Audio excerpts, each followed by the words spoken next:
Top of the morning to ya. Okay, today we're on Unit 3, A House Divided. Remember, that's our theme for the unit. We're on Do Now number 24, so these are the notes for Do Now 24. And the notes are titled Divided by Race.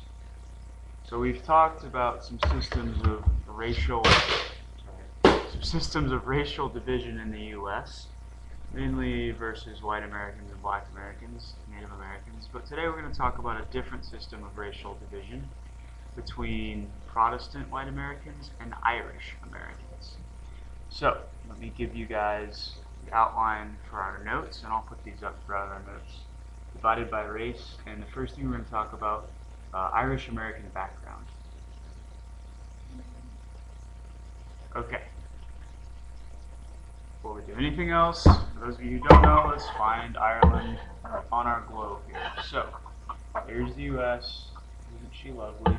And where's Ireland, you ask? Well, we gotta go across the Atlantic, and it is actually the first little island right here. That's Ireland, right there. It's called the Emerald Isle. My last name, Ryan, is an Irish last name, so my family is Irish going back a long way.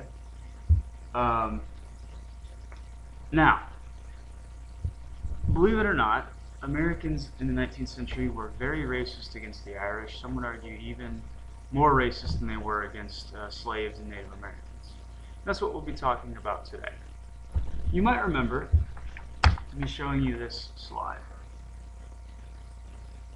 Irish immigrant girls at the Lowell Mill. Remember, a lot of Irish immigrant women worked at the Lowell Mill, which we know was worked by women mainly.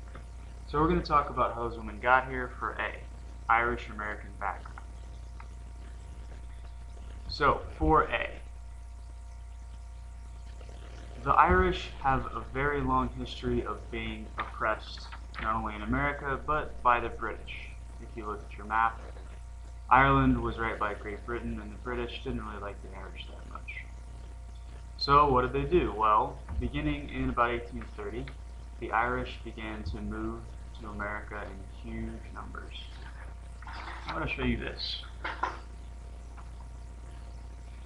This is a pie chart of immigration to the U.S. from 1820 to 1860. Okay? Now, what do you notice?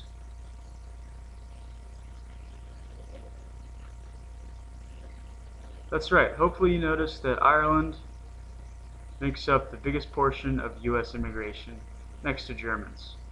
And the question is, why now? Why are so many Irish coming between 1820 and 1860?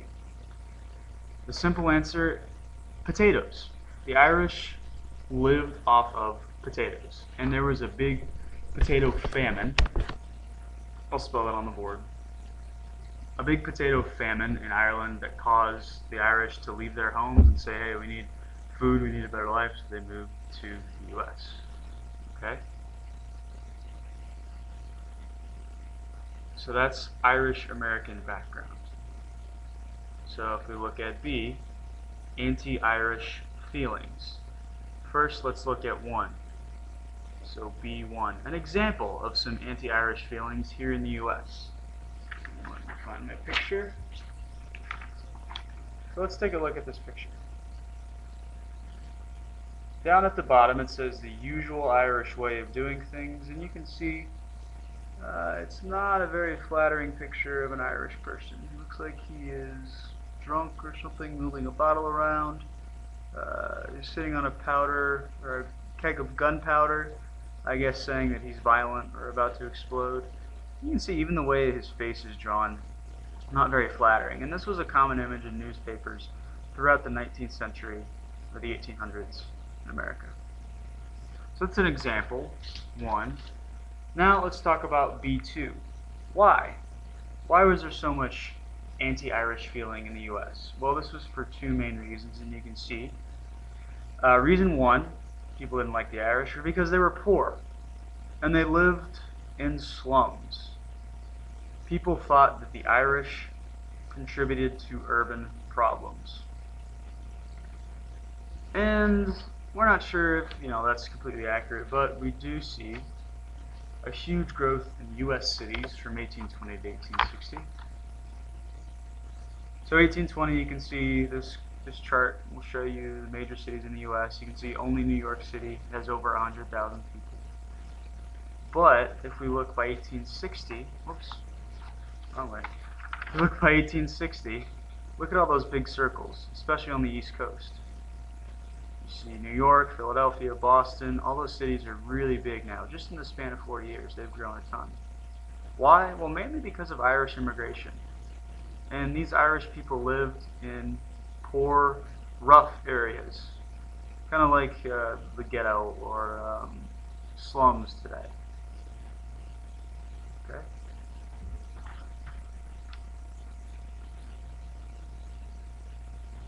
Irish were also Catholic.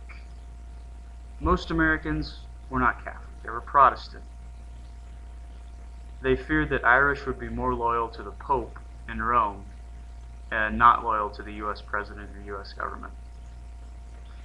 And anti-Irish feeling was so strong that in the 1800s, a political party called the Know Nothings was formed, just for the purpose of hating the Irish. You can see here, this is a Know Nothing party poster. It's basically saying natives of the soil, Native Americans.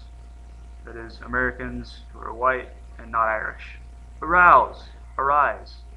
Shall American labor be protected? So it's worried that Irish are taking over American jobs. And we saw that in the Lowell Mills. Lots of Irish women were, in fact, doing that. And now we're going to look at another way that the Irish were kind of taking over a lot of American jobs. So we'll look at that, and then we'll close today out by looking at examples of racism against the Irish.